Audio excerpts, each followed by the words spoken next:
উৎসাহী মানুষের ভিড় রয়েছে। আর একটু আগে আপনাদের জানাচ্ছিলাম চিকিৎসকরা যারা তিলোত্তমা খুন ধর্ষণ কাণ্ডের সাজা ঘোষণার জন্য শিয়ালদা কোর্ট চত্বরে জমায়েতের চেষ্টা করছিলেন, তাদের জমায়েতে কিন্তু পুলিশ ইতিমধ্যেই না করে দিয়েছে। আমি সরাসরি সৌরভের কাছে একবার যাই। সৌরভ, সাধারণ মানুষ, আম জনতা, জনতা জনার্দন, তারা কি বলছে শুনবো একবার।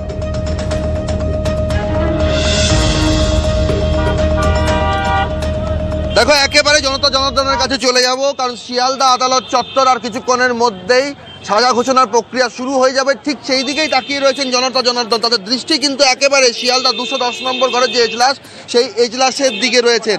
তার কাছে সরাসরি চলে যাব। তিলোত্তমার বাবা মা আক্ষেপ করছেন, আপনারা কি বলছেন? আমরাও আক্ষেপ করছি। কেন?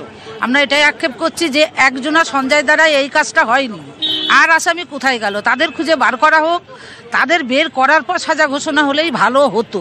একজনকে সাজা দেওয়া মানে এ মামলা শেষ। কেন একা সঞ্জয় বিশ্বাস করেন না? না, একা পারে না করতে। একটা আমি যদি এখানে মরে যাই, একজন এরকম করে তুলে ফেলতে পারবে?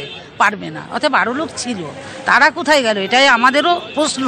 কারণ আমরাও তো মা বাবা না, আমাদেরও তো সন্তান আছে। কিন্তু এই এক সঞ্জয় রায়কে দিয়ে সব মিটে গেল, এটা হয় না। আপনাদের কোথায় আশা ভঙ্গ হচ্ছে? কেন আপনাদের আক্ষেপ হচ্ছে? আমাদের আক্ষেপ, আমরাও তো মা, আমরাও মা। এই যে মা বাবা সন্তান হারা হলো, তারা কি পুনরায় তাদের সন্তান ফিরে পাবে?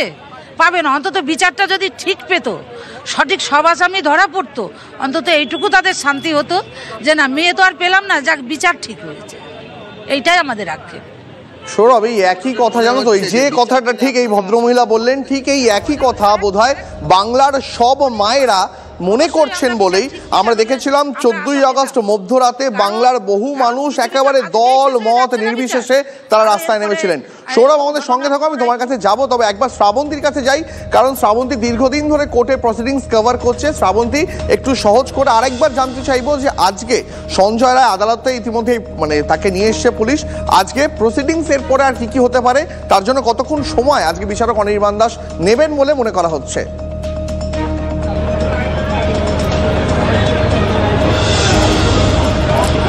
দেখো, মুখের কথায় শনিবার যেরকমটা বিচারক বলেছিলেন যে অন্তত আধ ঘন্টা তাকে দেওয়া হবে, 12:30টার সময় তিনি শুনবেন সঞ্জয় কি বলতে চায়, এবং তারপর কোয়ান্টাম অফ পানিশমেন্ট যেটা রয়েছে, অর্থাৎ সাজা যেটা ঘোষণা করবেন তিনি, সেটা বলা হবে। এখন এটাও অনেকটা নজিরবিহীন বলা যেতে পারে যে একেবারে শেষ সময়, শেষ দিন যিনি অ্যাকিউজড সে কিছু বলছে এবং তার কথা শুনছে আদালত। দুটো বিষয় হতে পারে যে তার বক্তব্যর গুরুত্ব রাখা হচ্ছে এবং সেই বিষয়ক কিছু বলে ফের সাজার বিষয়টা অন্যরকম হতে পারে, যদিও সেটার সম্ভাবনা একেবারেই ক্ষীণ বলে মনে করছেন আইনজীবী মহলের একাংশ। কারণ তাদের বক্তব্য যে এটার একটা সুনির্দিষ্ট প্রসিডিংস হয়। যখন তদন্ত প্রক্রিয়ার পরে চার্জশিট জমা, চার্জশিটের পরে ট্রায়াল, এই যে একটা পদ্ধতি, সেই পদ্ধতির মধ্যে দিয়ে যাওয়ার সময় সঞ্জয়কে একাধিকবার জিজ্ঞাসা করা হয়েছে। সিবিআই তাকে জিজ্ঞাসাবাদ করেছে, বিচারক তাকে আলাদা করে এসে জিজ্ঞাসা করেছেন, এমনকি লিগ্যাল এডের ডাকে যে আইনজীবী দেওয়া হয়েছিল তারাও জিজ্ঞাসাবাদ করেছিলেন, কিন্তু তখন কোথাও গিয়ে এই রুদ্রাক্ষের বিষয়টি আসেনি। যে 104টি প্রশ্ন, তাই তো মানে শ্রাবন্তী, এই প্রশ্ন তো বারবার ঘুরে ফিরে আসছে যে ধরো এই যে দীর্ঘ সময় ধরে সওয়াল জবাব চলছে, সঞ্জয়ের আইনজীবীরাও ছিলেন, একবারও সঞ্জয় আইনজীবী মারফত হোক বা কোনোভাবে হোক, এর আগে সঞ্জয় যে আদালত চত্বরে ঢোকার সময় অনেক বড় বড় অভিযোগ তুলেছে, কিন্তু কখনো রুদ্রাক্ষের মালা কথাটা আনেনি। আচমকা যেদিন বিচারক তার সাজা ঘোষণা করবেন, যেদিন তাকে দোষী সাব্যস্ত করা হলো, আচমকা এই রুদ্রাক্ষের মালা প্রসঙ্গ এলো কেন? এদিকে আমাদের নজর থাকবে। শ্রাবন্তী, আমার সঙ্গে থাকো। আমার আরেক সহকর্মী সোমা এই মুহূর্তে আমার সঙ্গে রয়েছেন, আমি সোমার কাছে যাই। সোমা, আমরা দেখছিলাম সঞ্জয় রায়ের যারা পরিবারের লোকজন এবং পাড়া প্রতিবেশী, তারাও এক বাক্যে এটা মানছেন না যে সঞ্জয় একা দোষী হতে পারে। কি বলছেন তারা? তাই দেখো, আমি রয়েছি সঞ্জয়ের বাড়িতে। সঞ্জয়ের মা এই মুহূর্তে ভেতরে রয়েছেন। তিনি শারীরিকভাবে অসুস্থ রয়েছেন, মানসিকভাবেও তিনি কিছুটা অসুস্থ, তাই তিনি আমাদের ক্যামেরার সামনে এসে কোনো বক্তব্য রাখতে পারছেন না। কিন্তু যারা প্রতিবেশীরা রয়েছেন তাদের সাথে আমি কথা বলেছি, তারা কিন্তু সেই একটা কথাই বলছেন। তারা বলছেন যে সঞ্জয় রায় দোষী, তার সাজা হোক, সেটা তারা মেনে নিচ্ছেন। কিন্তু সঞ্জয় রায় একা না, এর সাথে আরও অনেক মানুষ যুক্ত রয়েছেন এবং তারা কিন্তু এই যে সিবিআই তদন্ত হয়েছে, সেই তদন্তের ওপরও কিন্তু তারা ভরসা রাখতে পারছেন না। তারা বলছেন যে এত বড় একটা কাণ্ড ঘটে গেল, এভাবে তিলোত্তমাকে ধর্ষণ করা হলো, তারপর তাকে খুন করা হলো, সেটা একজন মানুষের পক্ষে অর্থাৎ সঞ্জয়ের পক্ষে কিন্তু সেটা সম্ভব নয়। এবং পাশাপাশি তিনি কিন্তু এটাও বলছেন, অর্থাৎ যিনি প্রতিবেশী রয়েছেন আমাদের সাথে কথা বলেছেন, তিনি কিন্তু এটাও বলেছেন যে এক মায়ের কোল খালি হয়ে গেছে। অর্থাৎ তিলোত্তমা মা বাবার কথা বলছেন, তারা বিচার চান, অবশ্যই বিচার চান, কিন্তু সেই বিচার যেন একেবারে সঠিকভাবে হয়। আমাদের সঙ্গে থাকা, আমি তোমার কাছে আসছি, তবে এই মুহূর্তে বিশিষ্ট অভিনেতা বাদশা মৈত্র আমাদের সঙ্গে টেলিফোন লাইনে রয়েছেন। বাদশাদা, সঞ্জয় রায় যে একা দোষী এ কথা না তিলোত্তমার পরিবার বিশ্বাস করছে, না আজ শিয়ালদা কোর্টে যারা উপস্থিত আছে তারা বিশ্বাস করছে, আপনি কি বিশ্বাস করেন? গোটা রাজ্যের মানুষ এটি বিশ্বাস করছে না। এবং দেখুন, যে সাধারণ জ্ঞান দিয়ে যে প্রশ্নগুলো আমাদের মধ্যে এসেছিল, যে কেন সত্যি একটি মেয়েকে ওই অবস্থায় পাওয়ার পর কেন এফআইআর হতে এত দেরি হলো, কেন পুলিশ তাকে অচৈতন্য অবস্থায় পাওয়া গেছে বলে রিপোর্ট করলো হসপিটাল থেকে, কে জানালো যে মেয়েটি সুইসাইড করেছে ফোন করে, কার জন্য তাকে দ্বিতীয়বার তার পোস্টমর্টম যাতে না হয় তার জন্য দ্রুত তাকে দাহ করা হলো, কেন প্লেস অফ অকারেন্সে এতগুলো মানুষ ঢুকলো, কেন তার বাবা মাকে ঢুকতে প্রথমে দেওয়া হলো না। সিবিআই যদি প্রশ্নগুলোর উত্তর না দিতে পারে আমাদেরকে, তাহলে তো কোনো বিচারই নয়। এবং এটা যদি সিবিআই বলে যে রাজ্য পুলিশের কারণে তারা এই প্রশ্নগুলোর উত্তর পাচ্ছে না, তাহলে রাজ্য পুলিশের বিরুদ্ধে অ্যাকশন নেওয়া উচিত। যদি সিবিআই প্রশ্ন এই কথাটা বলে, তা যদি না নেয়, তাহলে ধরে নিতে হবে সিবিআই কাউকে বাঁচাতে চাইছে, আড়াল করতে চাইছে। একটা কথা পরিষ্কার করে বলা উচিত, রাজ্য পুলিশের ক্ষেত্রে যদি তৃণমূল কংগ্রেসের কথা আসে, তাহলে সিবিআই এর ক্ষেত্রে বিজেপির কথা আসবে।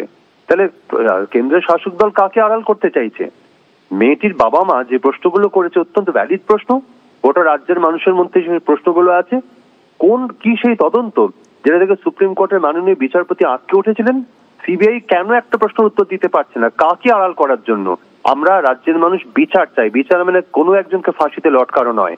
এই পুরো ঘটনা যে ঘটিয়েছে তার মোটিভ কি ছিল, কারা কারা এটাকে আড়াল করাতে সাহায্য করেছে, কি কাকে কার উদ্দেশ্যে কাকে বাঁচানোর জন্য আড়াল করা হচ্ছে, সবটা যদি জানতে না পারি, তাহলে এটা আমাদেরকে যে বিচারের নামে প্রহসন বলে মনে হবে। বিশেষ করে যে বাবা মা, তার মনের অবস্থাটা আমাদের সবার ভাবা উচিত। তারা ছটফট করছে যন্ত্রণার, কারণ তারা বুঝতে পারছে যে এর পেছনে আরো অনেক কিছু আছে যেগুলোর যে প্রশ্নগুলোর উত্তর পাওয়া যাচ্ছে না। আপনাকে অনেক ধন্যবাদ। আমরা কথা বলছিলাম বিশিষ্ট অভিনেতা বাদশা মৈত্রের সঙ্গে, তবে তিনি বারবার যে কথা বললেন তিলোত্তমার মা বাবার কথা, তিলোত্তমার মা বাবা তারা কিন্তু কিছুতেই মানতে রাজি নন যে সঞ্জয় একাদশী। কি বলছেন তারা, শুনুন।